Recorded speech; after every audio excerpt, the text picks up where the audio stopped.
তাহলে আমি শ্বশুর বাড়িতে তো চাঁদা খাবো না কেমন মাঝি এত পাঁচ জামা জ্বালাতে জ্বালাতে আসতেছে তাতে আমার সহ্য করতে তুই বুঝতে পারতেছিস না। আসাম তোর এই শাশুড়ি একটা বাবা পিঠে মানে এদিকে তো আগায় মানে তুই বাবা পিঠে বানাচ্ছে তো ভারী মজা। শ্বশুর বাজারকে বিয়ে করেছেন? দেখ তো কথা বিয়ে করেছি কিনা, বিয়ে না করলে তোর দায়িত্ব করতে হ্যাঁ আমারই তোরে থাকো টাকা বিয়ে বিয়ে হয় নাই শ্বশুর বাজার? কপাল আমার জামাই করে আমার ছেলে পেলে হয়েছে কিনা কত দেখি আমি পথ দেখি যাই তোর বাড়িয়ে আমার তো পথ গুলো করে দেবো কিন্তু একেবারে দেখেছিস তবে আমি শ্বশুর বাড়িতে ওই গোস্ত চাঁদা খাবো নাকি? চাবা খাবা নাকি করে এই যে অবস্থা করতেছো তাতে তাতে তুমি বুঝতে পারছো না যে গোস্ত খাবা নাকি করে মেয়ে বিয়ে দিয়ে আমি ছাই খাইছি ছাই ছাই খাতে গেলেন আমার কাছে পলি তো 10 কেজি চাল পাঠা দিতাম।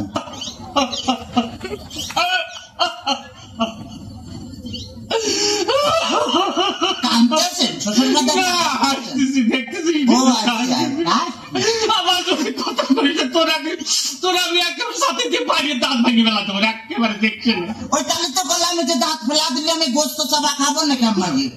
তোর দোহাই লাগে আর কথা কইছে তোর দুইটা বাপে ধরেছি তোর দুইটা পায়ে ধরেছি আর কথা কইছি শোন শোনে ঘটনা হচ্ছে কি যে এভাবে জ্বালাতন যদি করিস তাহলে আর আমি পারবো না। আমি 68,000 গ্রাম মেয়ের বাপকে বলবো যোগ মেয়ের বাপরা তোমরা আমার মতো এইরকম হারামজাদা সওয়ালের সাথে মিয়া বিয়ে দিয়ে না।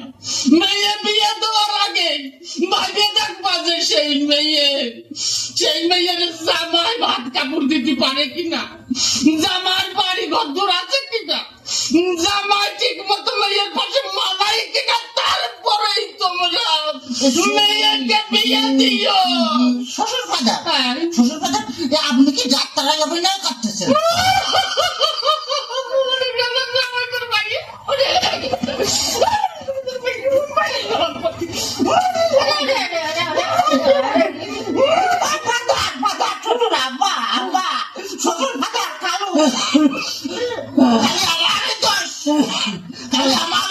তোমার মেয়ে বিয়ে করে আমি যে ফকির হয়ে গেছি খালি টাকা চাই টাকা চাই খালি টাকা চাই। আজ 1,000 কাল 1,000 পরশুদিন 5,000 তারপরে 10,000 খালি টাকা চাই আর টাকা চাই। তোমার মেয়ে আমার ফকির বানা ফেলেছে। ফকির বানা ফেলেছে বলি এত টাকা মেয়ে করে টাকি এত টাকা কি করে তা আমি কি করে পাবো? আমি কি কোনোদিন দিছি নাকি?